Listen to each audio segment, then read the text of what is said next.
A'udzu billahi minasyaitonir rajim. Bismillahirrahmanirrahim. Assalamualaikum warahmatullahi wabarakatuh.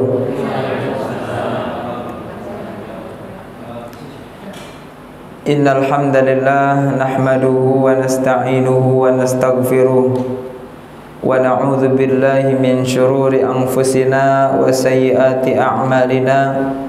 May yahdihillahu fala mudilla lahu wa may yudlil fala hadiya lahu. Asyhadu an la ilaha illallah wahdahu la syarika lah wa asyhadu anna Muhammadan abduhu wa rasuluhu la nabiyya ba'dah. Qala Allah ta'ala fil Qur'anil Karim, a'udzu billahi minasy syaithanir rajim. Ya ayyuhalladzina amanu taqullaha haqqa tuqatih wa la tamutunna illa wa antum muslimun. Fa inna asdaqal hadithi kitabullah wa khairal hadi hadi Muhammadin sallallahu alaihi wasallam wa awthaqal ura kalimatut taqwa wa iyyakum wa muhdatsatil umur. Amma ba'du. Bapak dan Ibu sekalian yang dimuliakan oleh Allah Subhanahu wa taala, bersyukur kita kepada Allah Subhanahu wa taala di pagi hari yang cerah ini Allah Subhanahu wa taala masih memberikan nikmat yang begitu besar kepada kita. Nikmat zahir yaitu nikmat kesehatan, nikmat harta, nikmat kita bisa makan, kita bisa minum, kita diberikan jasad yang masih bisa untuk melaksanakan aktivitas, dan juga nikmat batin yaitu nikmat iman, nikmat Islam, nikmatul hidayah, nikmat kesadaran yang Allah Subhanahu wa taala berikan kepada kita. Sehingganya pada kesempatan kali ini kita masih bisa menjalankan apa yang menjadi ajaran Rasulullah SAW, yaitu menuntut ilmu. Dan menuntut ilmu ini sebagaimana yang katakan para ulama adalah suatu ibadah yang sangat mulia di sisi Allah Subhanahu wa taala. Sehingga Allah Subhanahu wa taala meningkatkan derajat orang-orang yang berilmu dan orang-orang yang menuntut ilmu. Orang-orang yang menuntut ilmu, orang-orang yang berilmu bisa membedakan mana yang hak dan mana yang batil. Sehingga dengan ilmu itu seseorang bisa menjadi orang yang dapat menentukan perjalanan hidupnya. Dia tahu mana yang baik, mana yang buruk. Dia tahu mana yang hak, mana yang batil. Sehingganya dia tidak akan terombang-ambing oleh kesesatan, tidak akan terombang-ambing oleh syubhat yang senantiasa menyerang siang dan malam kepada kita semua. Dan alhamdulillah Allah Subhanahu wa taala memberikan kesempatan kepada kita, dan inilah yang harusnya senantiasa kita syukuri. Kita dapat menjalankan dan kita dapat mendatangi majelis di antara majelis-majelis ilmu. Semoga Allah Subhanahu wa taala senantiasa menjaga nikmat tersebut agar tidak hilang dari yang kita sudah miliki pada saat ini. Salawat dan salam semoga senantiasa terlimpah dan tercurahkan kepada uswatun hasanah, panutan terbaik baginda Nabiullah Muhammad sallallahu alaihi wasallam, pada keluarga, sahabat dan orang-orang yang senantiasa istiqomah menjalankan sunnah, menjalankan ajaran Rasulullah sallallahu alaihi wasallam.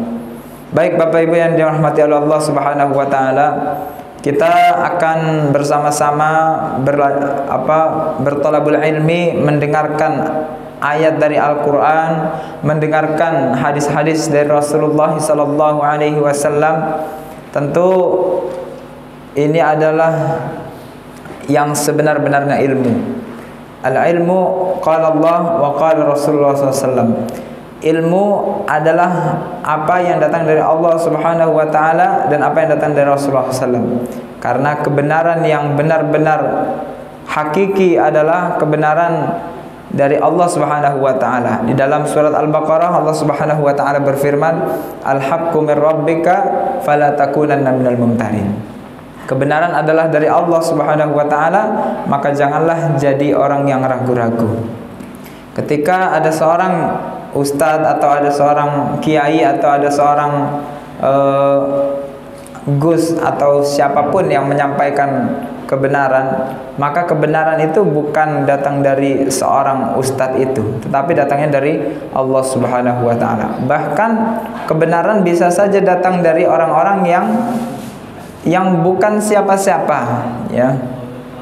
Bisa jadi kebenaran datang dari seorang anak kecil, ya.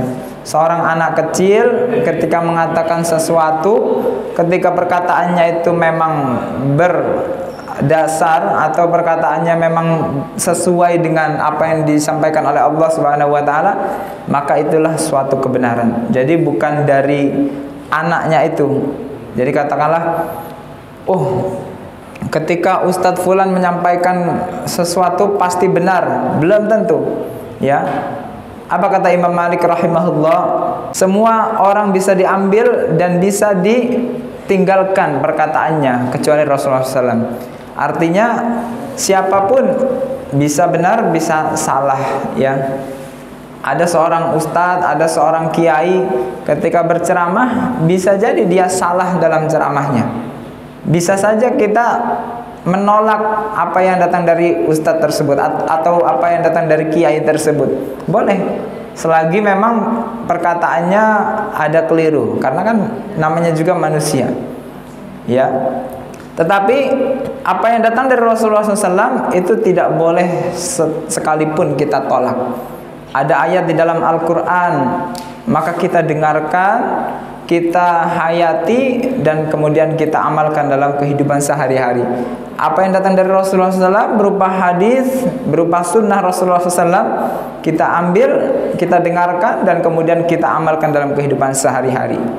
Ya, semua manusia selain Rasulullah SAW bisa diambil dan bisa ditinggalkan. Tetapi kalau Rasulullah, wajib untuk diambil. Allah Subhanahu wa taala berfirman, a'udzubillahi minasyaitonirrajim, wa ma atakumur rasulu fakhudhu. Apapun yang datang dari Rasulullah SAW, maka ambillah. Jangan kita pilih-pilih. Ah, saya maunya yang tentang yang lembut-lembutnya sajalah. Ah, saya maunya yang Islam rahmatan lil alaminnya sajalah, yang keras-keras saya nggak mau. Tidak boleh. Semua yang datang dari Rasulullah SAW harus kita terima dengan lapang dada, ya. Hanya tinggal kemudian kita berbagi tugas. Ada di antara para ulama yang menyampaikan dengan kebaikan, ada di antara ulama yang nahi mungkar dan lain sebagainya. Semua memiliki tugas, ya, sesuai yang diamanatkan oleh Rasulullah SAW. Seperti para sahabat Rasulullah SAW, itu ada yang dengan kelembutannya, yaitu Utsman bin Affan radhiyallahu anhu. Beliau adalah sahabat yang benar-benar santun dan sangat pemalu, ya.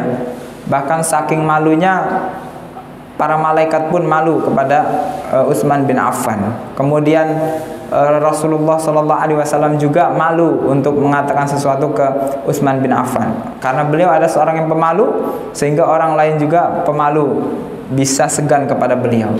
Ada sahabat yang tegas, yang kalau bahasa kitanya keras, ya, yaitu Umar bin Khattab radhiyallahu anhu. Umar bin Khattab radhiyallahu anhu ketika melihat ada seorang yang mendebat atau menentang Rasulullah SAW, langsung izin kepada Rasulullah, ya Rasulullah, izinkan aku untuk memenggal kepala seorang yang munafik ini, ya. Umar bin Khattab memang tidak pandang tidak pandang bulu. Pokoknya kalau dia memang menentang Rasulullah SAW, mau siapapun, dan beliau tidak tidak ada kata-kata yang namanya tidak enakan. Pokoknya ketika itu memang kebenaran, maka beliau tegakkan. Apabila itu ada suatu kemungkaran, maka beliau tumpas kemungkaran tersebut. Nah, begitu juga para ulama-ulama kita, mungkin ada di antara yang menyampaikan dengan kelembutan, ada di antara ulama juga yang menyampaikan dengan ketegasan, ya. Nah, itu tidak boleh kita kemudian pilih-pilih, kemudian dibanding-bandingkan. Apalagi zaman sekarang lagi ramai masalah habaib, ya, habaib. Kemudian ada yang menyatakan saya hanya suka ulama pribumi saja, ya. Ini merupakan adu domba orang-orang yang tidak beriman kepada Allah Subhanahu wa taala. Orang muslim itu luas, jangkauannya luas. Bukan hanya ulama pribumi, bahkan ulama manapun, bahkan dari Amerika sekalipun, kalau dia memang menyampaikan al-haq, maka kita terima. Ketika ada ulama dari Afrika berkulit hitam sekalipun, kita tidak boleh memilih-milih. La farqa li'arabiyyin wala ajamiyyin illa bittaqwa. Tidak ada perbedaan antara orang Arab dengan orang yang bukan Arab. Orang yang kulit hitam, kulit merah, kulit putih, semuanya sama di mata Allah Subhanahu wa taala. Maka tidak ada istilah saya dukung ulama pribumi, ya. Kemudian saya menolak ulama imigran Yaman. Ini merupakan adu domba orang-orang kafir yang tidak menyukai tentang Islam. Awal-awalnya menyebut tentang Arab, lama-lama menyebut tentang Rasulullah SAW. Ini sangat berbahaya. Adu domba, terutama menjelang tahun politik ini, segala sesuatu diadu domba, sehingga umat Islam yang tadinya rukun menjadi tidak rukun. Maka kita sebagai umat Islam wajib mewaspadai dan wajib senantiasa menuntut ilmu agar kita tidak terombang-ambing, ya. Kita memilih calon ini dan lain sebagainya, ya, kemudian kita terombang-ambing. Mana ini yang bagus ini? Kayaknya ini yang visi misinya bagus. Kalau orang yang beriman tidak akan mudah terombang-ambing. Selagi memang itu adalah perintah yang diperintahkan oleh Allah Subhanahu wa taala, memilih pemimpin yang beriman, ya. Kemudian yang jujur, ya, maka kita pilih. Namun apabila calon pemimpinnya itu kita rasakan banyak sekali kekurangan, ya kita tidak boleh memberikan kesaksian palsu. Artinya ketika kita memilih bahwa seseorang itu adalah seseorang yang pantas untuk menjadi pemimpin, kita telah bersaksi bahwa orang ini pantas menjadi pemimpin. Ketika yang kita pilih adalah orang yang tidak pantas, lalu kita pilih, nah maka ini termasuk diantara bentuk kesaksian palsu. Maka kita harus senantiasa waspada. Nah, di kesempatan kali ini marilah kita senantiasa bersama-sama mengkaji di antara kitab yang disusun oleh para ulama, ya. Al-Imam An-Nawawi rahimahullah yang wafat pada tahun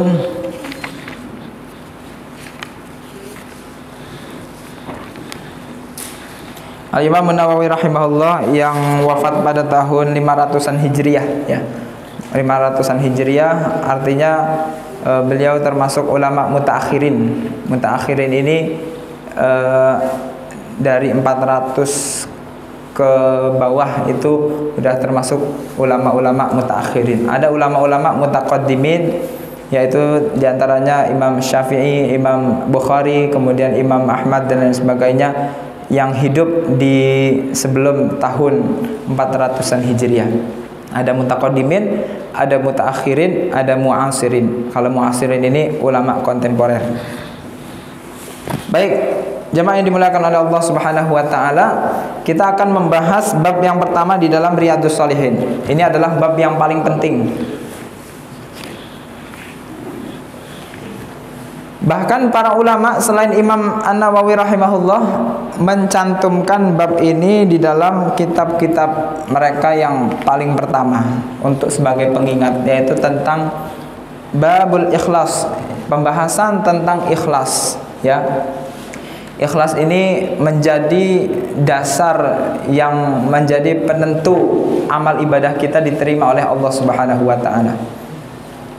A'udzubillahi minasyaitonirrajim. Di dalam surat Al-Baqarah ayat yang ke-25, Allah Subhanahu wa taala memberikan kabar gembira berupa surga, dan yang akan memasuki surga ada dua, yaitu orang-orang yang beriman dan orang-orang yang beramal soleh.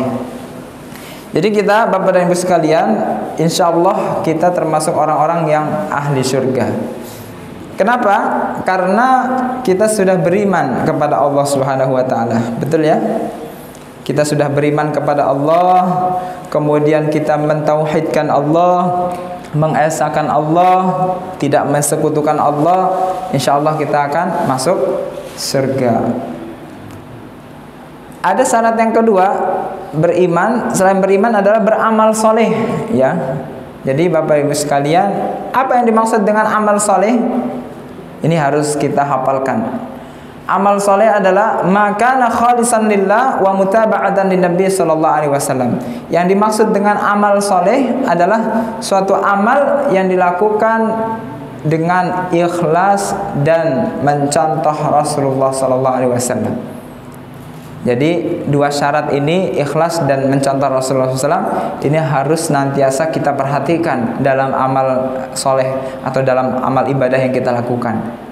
Ada orang haji misalnya, pergi berangkat haji, dia sudah mencontoh Rasulullah SAW, mulai dari ihramnya, mulai dari mikotnya, kemudian tarwiyah, kemudian Arafah, kemudian Musdalifah, kemudian mabit di Mina, Jamarat, kemudian sampai nafar awal, nafar sani, kemudian dia pulang. Semuanya dia lakukan dengan mencontoh sunnah Rasulullah SAW. Sudah betul, tetapi ada yang salah.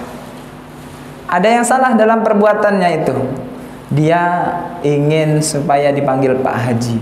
Nah, dia ingin supaya namanya itu ada H, ada huruf H-nya. Ya. Padahal cara yang dia lakukan sudah benar, sudah mencontoh Rasulullah sallallahu alaihi wasallam. Tetapi dia hilang syarat yang pertama, yaitu ikhlas. Maka tidak bisa disebut dengan amal yang soleh. Ya betul, memang rukun Islam yang kelimanya sudah gugur, tetapi dia tidak mendapatkan apapun dari hajinya kecuali hanya ritual dan menggugurkan kewajiban saja. Maka kita wajib untuk senantiasa mawas diri. Dan ikhlas ini Bapak Ibu sekalian, ya, ikhlas ini harus kita jaga sebelum, kemudian ketika, dan setelah. Apalagi setelah kita naik haji, ya Bapak Ibu sekalian, ini harus dijaga. Jangan hanya ketika sebelum dan saat melakukan ibadah haji, tetapi setelah melaksanakan ibadah haji, ya, kita semua yang sudah menyandang gelar haji, ini kita harus tetap menjaga keikhlasan dalam ibadah haji. Maksudnya apa? Maksudnya jangan kita tertipu, ya, dengan ibadah haji yang kita lakukan. Oke, kalau ada yang memanggil kita Pak Haji, alhamdulillah, syukur.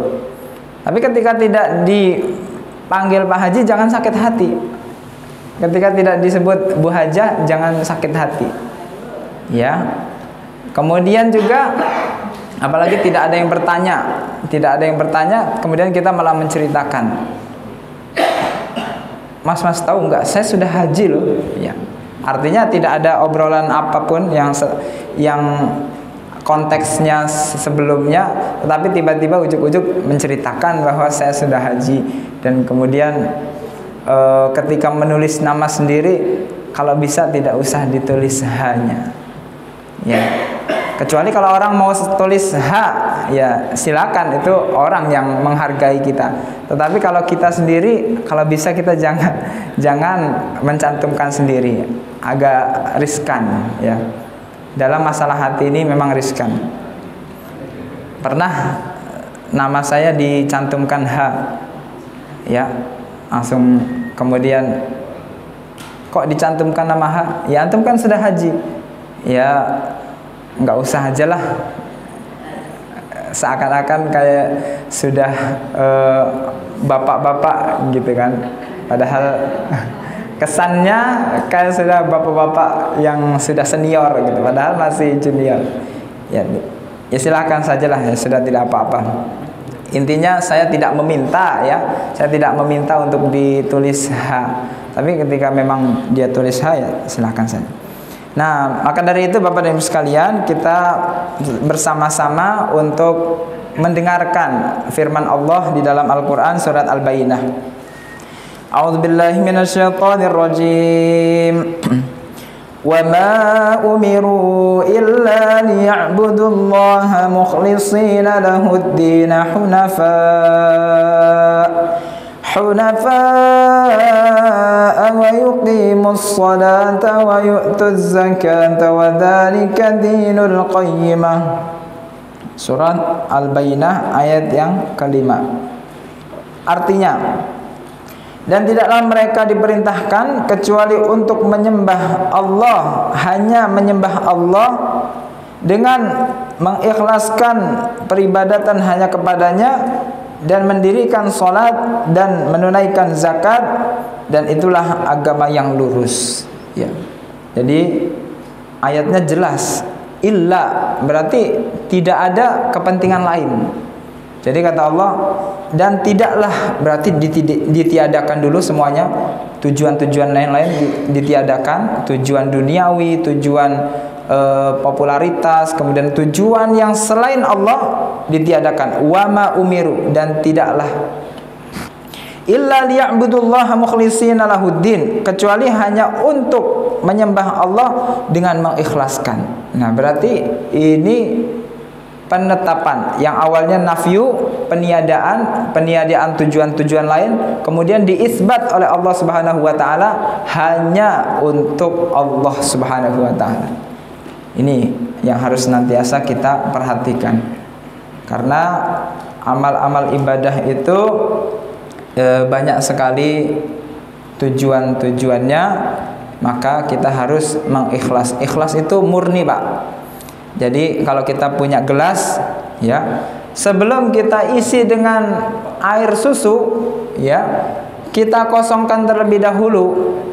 Misalnya ada bekas kopi atau ada bekas teh tubruk, ya, masih ada tubrukannya, ya. Maksudnya ada bekas tehnya yang belum hilang. Jangan kita masukkan susu terlebih dahulu, kita cuci, kita bersihkan sampai benar-benar hilang semuanya, baru kemudian kita masukkan susu tersebut, lalu kita minum. Itu yang namanya ikhlas. Orangnya mukhlis. Nah, ada Bapak Mukhlis. Jadi insya Allah Pak Mukhlis termasuk nama yang baik yang dimaksudkan oleh orang tua beliau supaya menjadi orang yang ikhlas, ya. Al ismu yadullu alal musamma. Sebuah nama itu menunjukkan karakter seseorangnya tersebut, ya. Insya Allah kita semua menjadi orang-orang yang ikhlas. Wa yu'tuz zakata wa dzalika dinul qayyimah. Kita diperintahkan untuk mendirikan sholat, diperintahkan untuk menunaikan zakat, itulah agama yang lurus. Jadi kalau ada orang yang tidak sholat, ya berarti agamanya bukan lurus, tidak lurus, alias bengkok. Ya, meskipun dia haji berkali-kali, ya, tapi sholatnya wallahu a'lam bishawab. Maka sholat ini menjadi ibadah yang penentu. Kenapa? Karena inilah yang menjadikan seseorang itu ingat terhubung kepada Allah Subhanahu wa taala. Kalau sholat saja dia menggampangkan urusan sholat, maka sudah bisa dipastikan urusan-urusan yang lain akan lebih digampangkan, ya. Kemudian wa yu'tuz zakah, dan menunaikan zakat, ya. Jadi ada orang misalnya dia rajin sholat, hartanya banyak, tetapi dia merasa sayang mengeluarkan uangnya, padahal sudah mencapai nisab, hartanya sudah lebih dari senilai 85 atau sudah 90 juta, ya, uang, dan sudah bertahan selama 1 tahun tidak dia keluarkan. Nah, maka ini sudah termasuk orang-orang yang tidak membayar zakat. Harusnya ketika sudah mencapai nisab dan sudah mencapai 1 tahun, maka harus dikeluarkan zakatnya. Tetapi banyak yang diantara kaum muslimin, banyak yang merasa, ya, sayang, wah, nanti kalau terkurang 100.000 saja nggak jadi 90 juta dong. Ya. Inilah penyakit yang harus dihilangkan, bahwasanya harta itu adalah titipan dari Allah Subhanahu wa taala dan tidak boleh ditumpuk-tumpuk. Dan ancaman bagi orang-orang yang menumpuk hartanya dan tidak menzakatkannya di jalan Allah. A'udzubillahi minasyaitonirrajim, surat At-Taubah ya. Walladzina yaknizuna adh-dhahaba wal fiddata wa la yunfikunaha fi sabilillah fabashshirhum bi'adzabin alim. Orang yang menumpuk-numpuk hartanya dan tidak menzakatkannya di jalan Allah, maka beri kabar gembira dengan azab yang pedih. Apa azabnya? Yauma yuhma 'alaiha fi nari jahannam. Pada hari kiamat akan dipanaskan hartanya itu finari jahannam, di atas neraka jahannam. Fatuqwa biha jibahuhum wa junubuhum wa zuhuruhum. Setelah panas ya, harta yang dulu dia simpan, emasnya, peraknya, kemudian uangnya, rupiahnya, dolarnya, setelah dia kumpulkan, setelah dipanaskan, fatuqwa biha jibahuhum, disetrikakan kepada orang tersebut di bagian kepalanya. Wajibah wa junubuhum, di bagian punggungnya, wa junubuhum, di bagian perutnya, lambungnya.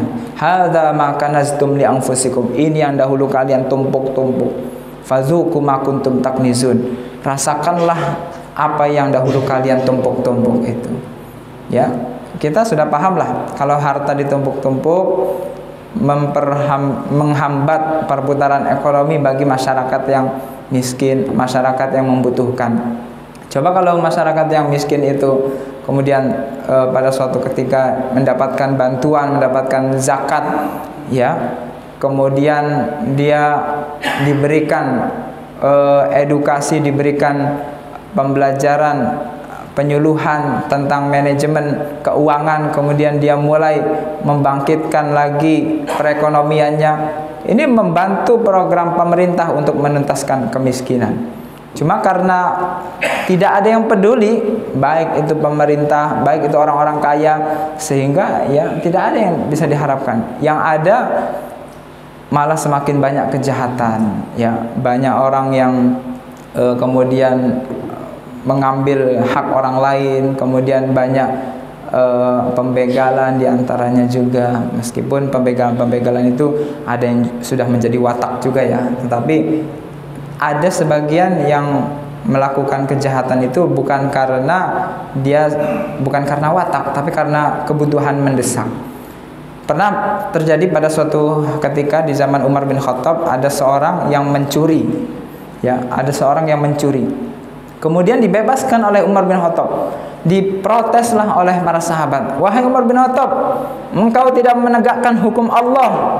Ada orang mencuri, bukan dipotong tangannya, malah dibebaskan.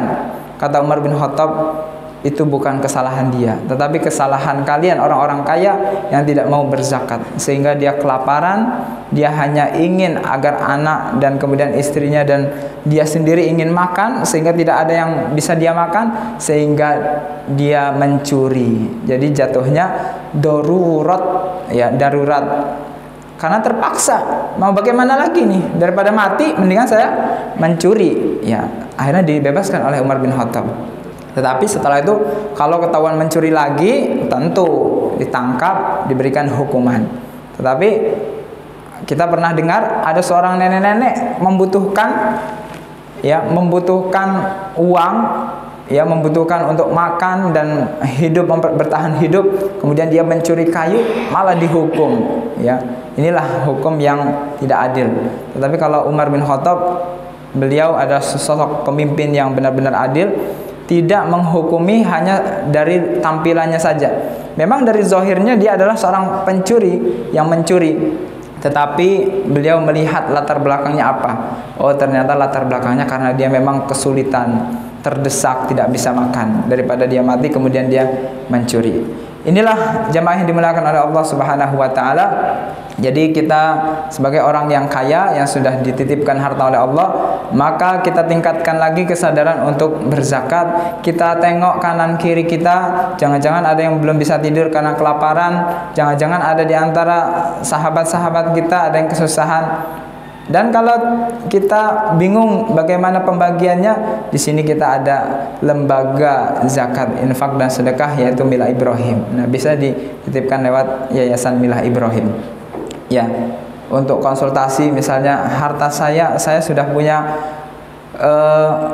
panen ini, tahun ini saya mau panen. Kemudian udah mencapai nisab belum ya? Nah, nanti silahkan ditanyakan.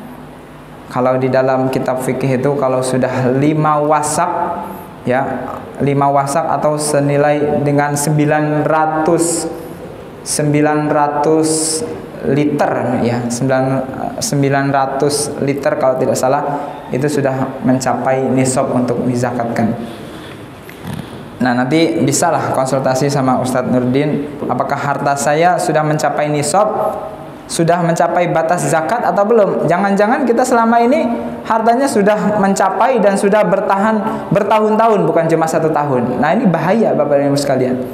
Jangan-jangan kita pengen masuk surga, namun harta kita sudah dipanaskan di neraka, sudah siap disetrika kepada pemiliknya. Nauzubillah, semoga itu tidak terjadi pada kita.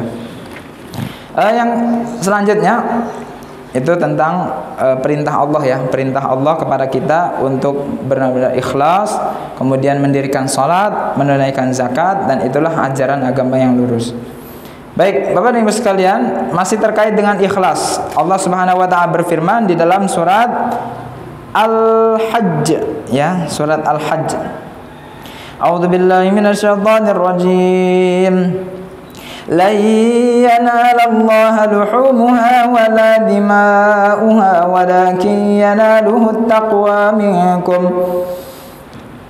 Artinya, sekali-kali Allah tidak akan menerima, Allah tidak akan sampai kepada Allah daging-dagingnya dan darah-darahnya, akan tetapi yang sampai kepada Allah adalah ketakwaan di antara kalian. Ini membahas tentang hewan kurban ya, hewan kurban, syariat tentang kurban. Kemudian ada pembahasan di ayat ini tentang yang sampai kepada Allah itu adalah ketakwaannya, bukan besar dagingnya, kemudian bukan darah yang bercucuran, bukan. Jadi yang dimaksud dengan takwa menurut para ulama di dalam ayat ini adalah keikhlasannya ya. Sering ya ketika kurban kita sudah beli kambing, kemudian ketika dijajar kok kambing saya paling kecil ya. Nah, ini mulai timbul semacam apa namanya gengsi.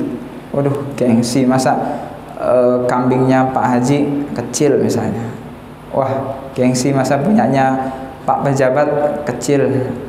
Sehingga rasa gengsi inilah yang mempengaruhi keikhlasan seseorang yang seharusnya sudah diterima oleh Allah. Allah tidak melihat mau besar atau tidaknya kambing tersebut, selagi memang syaratnya terpenuhi. Sudah, kalau kambing wedus itu sudah 6 bulan jalan 7 bulan, kalau kambing Jawa udah 1 tahun jalan mau 2 tahun, kemudian sapi ya, sapi sudah 2 tahun mau jalan ke 3 tahun ya.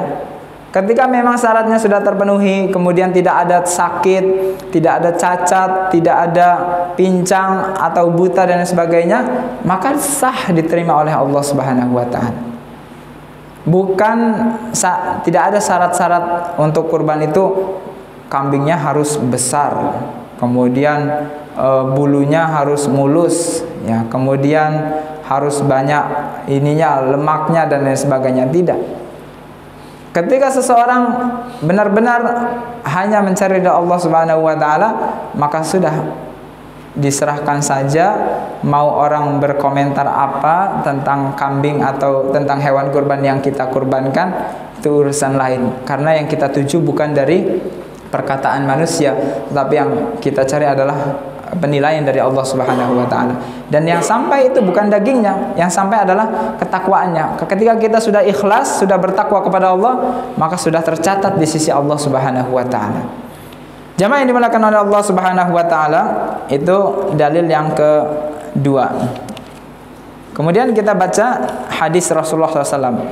Ya, tadi yang pertama tadi surat Al-Bayyinah, yang kedua surat Al-Hajj ayat ke-37, kemudian yang ketiga ini hadis Rasulullah SAW yang mungkin sebagian kita sudah hafal, tentang hadis ikhlas dari sahabat Umar bin Khattab radhiyallahu anhu.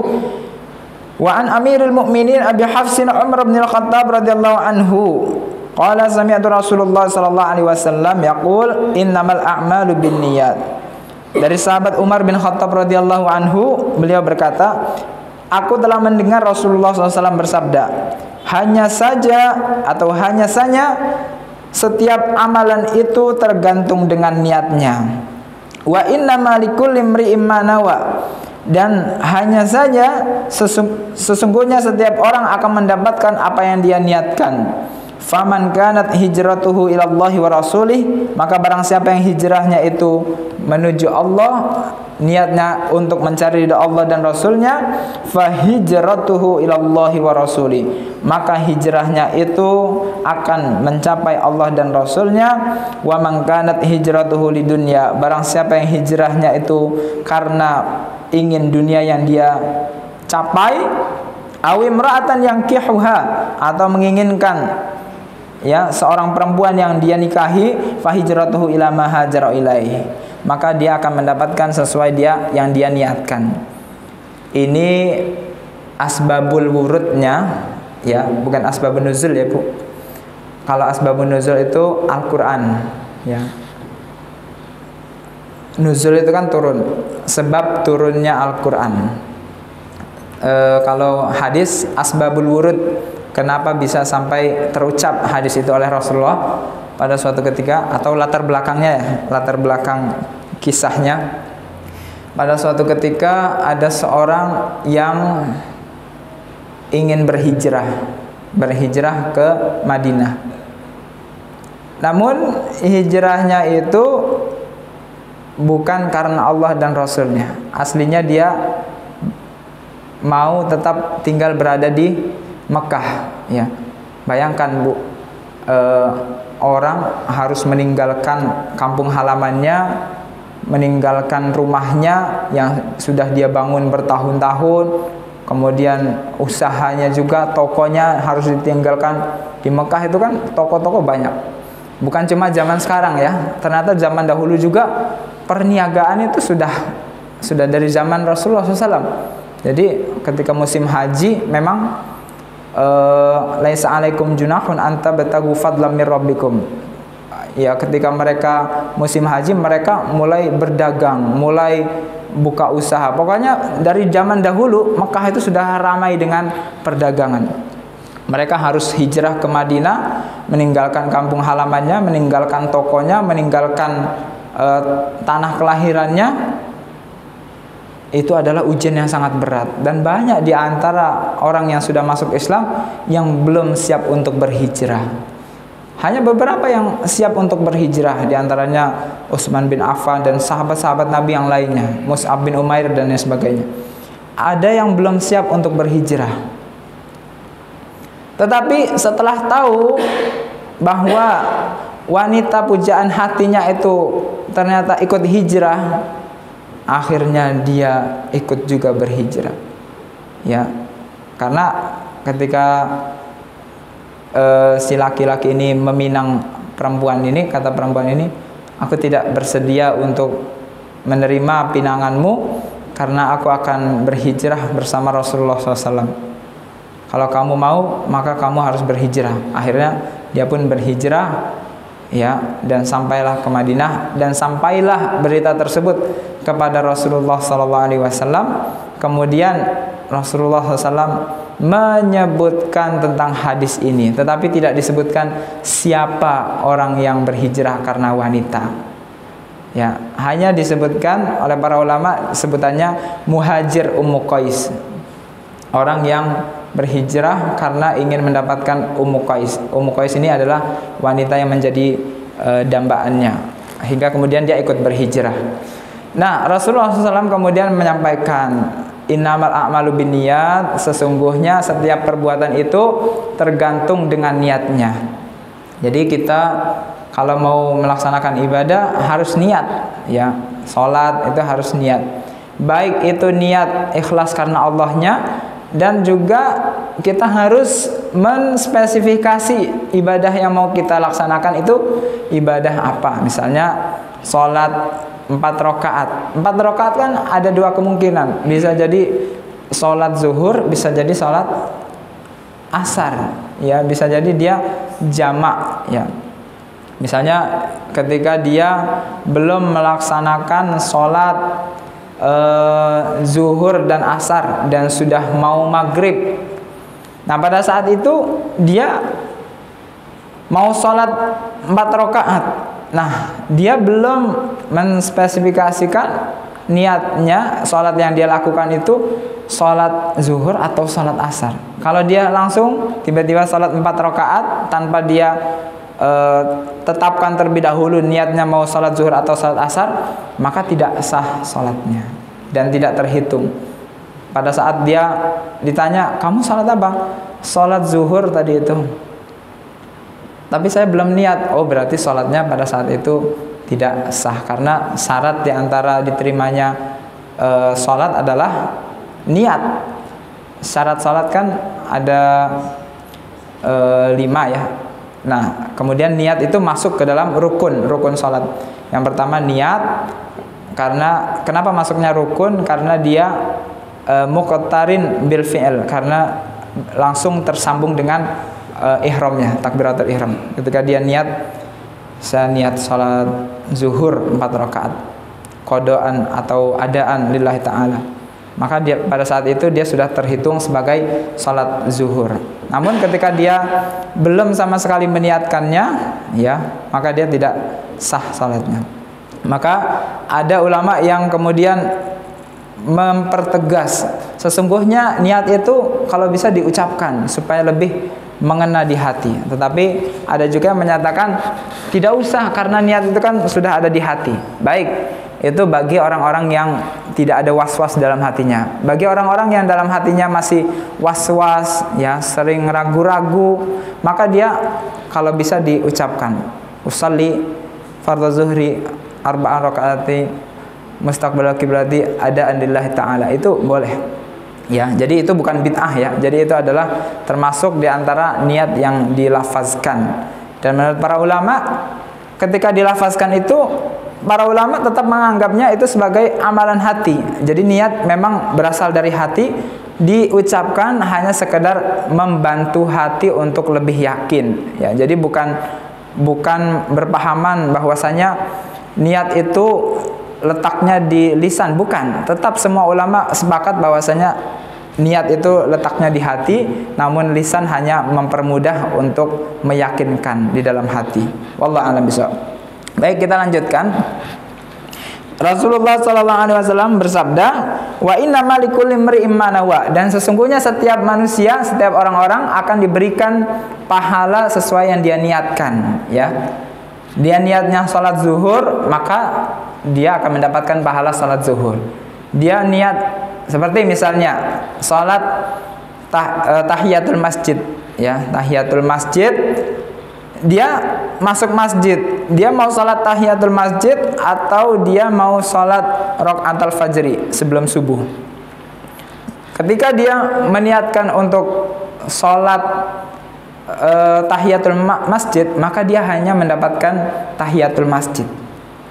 Tetapi kalau dia meniatkannya sebagai saya ingin sholat fajar sebelum sholat subuh, ya, artinya sudah azan, kemudian dia masuk masjid sambil nunggu qomat, dia mau sholat 2 rakaat fajar, maka pada saat itu dia mendapatkan 2 keutamaan, yaitu sholat fajar dan sholat tahiyatul masjid. Sholat tahiyatul masjid itu bukan sholat yang ditekankan untuk niat, karena dalam lafaz hadisnya kan disebutkan la yajlisanna ahadukum hatta yarka' rak'atain. Janganlah kalian duduk di masjid sampai sholat 2 rakaat. Sholat 2 rakaat apa saja, mau setelah wudu atau mau sholat hajat istikharah sekalipun, yang penting dia sudah sholat 2 rakaat ketika sebelum duduk di masjid, ya sudah terhitung sebagai sholat, ya. Tetapi kalau dia niatkan hanya rakaat hanya untuk tahiyatul masjid saja, maka tidak akan mendapatkan pahala yang lainnya. Intinya adalah setiap kita akan mendapatkan apa yang kita niatkan, ya. Kita bersedekah di lampu merah kan ada peminta-minta, Ya Allah, saya kasihan sama orang ini, udah lusuh, gendong anak, anaknya tertidur, kasihanlah, saya kasihlah 5.000. 5 tahun atau setahun kemudian kita dengar berita, wah ternyata anak atau seorang yang meminta-minta itu ternyata dia adalah seorang yang kaya raya, ya, seorang yang kaya raya, bahkan tanahnya di mana-mana, punya mobil banyak, ya. Kemudian apakah kemudian kita menyesal? Tidak, karena yang sudah kita niatkan adalah kita niat supaya kita membantu orang lain dan kita mengharapkan pahala dari Allah Subhanahu wa taala. Maka pada saat itu kita sudah mendapatkan pahalanya. Tidak perlu lagi kita wah menyesal, saya sudah memberikan tetapi yang saya berikan ternyata orang yang salah. Ya, ini kita tidak menghukumi yang batinnya, kita menghukumi yang tampak-tampak saja. Oh, ternyata orang itu adalah orang yang susah, kita berikan bantuan. Urusan dia kaya atau tidak itu urusan sama Allah Subhanahu wa taala. Dalam sebuah hadis disebutkan, ada Rasulullah SAW pernah bersabda, "Man sa'alan nasa amwalahum takatsuran bi ghairi hajatin fa innahu yas'alu jamron." Barang siapa yang meminta-minta kepada manusia padahal dia orang yang sudah berkecukupan, takatsuran, hanya untuk memperbanyak hartanya saja, minta-minta supaya tambah banyak hartanya, minta-minta lagi, minta lagi. Ya, padahal dia sudah cukup, bahkan sudah punya rumah, punya mobil, punya beberapa aset, ya. Fa innahu yas'alu jamron, maka ancamannya dia seakan-akan makan dari bara api di neraka. Nauzubillah min dzalik. Jadi urusan dia mau kaya, mau duit yang dia terima itu bukan buat makan, misalnya buat beli rokok atau buat buat hal-hal yang tidak berguna, maka itu urusan dia dengan Allah Subhanahu wa taala. Urusan kita menilai dengan apa yang ada di zahirnya saja. Faman kanat hijratuhu ila Allah wa rasulihi fa hijratuhu ila Allah wa rasulihi. Barang siapa yang berhijrahnya itu karena Allah dan Rasulnya, maka dia akan mendapatkan pahala dari Allah Subhanahu wa taala. Para sahabat yang sudah benar-benar berhijrah, meninggalkan kampung halamannya untuk menyelamatkan keimanannya kepada Allah supaya bisa beribadah kepada Allah, mereka itulah orang-orang yang akan mendapatkan pahala dari sisi Allah Subhanahu wa taala. Wa man kanat hijratuhu lidunya. Nah, mulai menyindir. Tapi menyindirnya tidak sebutin nama ya. Barang siapa yang hijrahnya karena mencari dunia atau karena mencari wanita yang dia ingin nikahi, fa hijratuhu ila ma hajar. Maka dia akan mendapatkan apa yang dia niatkan. Nah, ini luar biasanya. Dan sampai sekarang betapa para sahabat kompak untuk tidak menyebarkan aib. Sampai sekarang tidak ada yang bisa mengetahui siapakah nama orang tersebut. Ya, apakah sahabat fulan, tidak ada yang tahu. Intinya hanya disebutkan saja Muhajir Ummu Qais. Baik, jamaah yang dimuliakan oleh Allah, ini hadis yang sahih diriwayatkan oleh dua imam besar, yaitu Imam Bukhari dan Imam Muslim dalam kitab sahih mereka berdua. Kesimpulannya dari yang sudah kita pelajari bersama, ya, marilah kita bersama-sama untuk mengikhlaskan apa yang kita perbuat itu benar-benar hanya karena Allah Subhanahu wa taala. Kalau kita benar-benar ingin mendapatkan pahala dari Allah, maka tidak ada tujuan lain, tidak ada kepentingan lain selain kepentingan kita adalah Allah Subhanahu wa taala.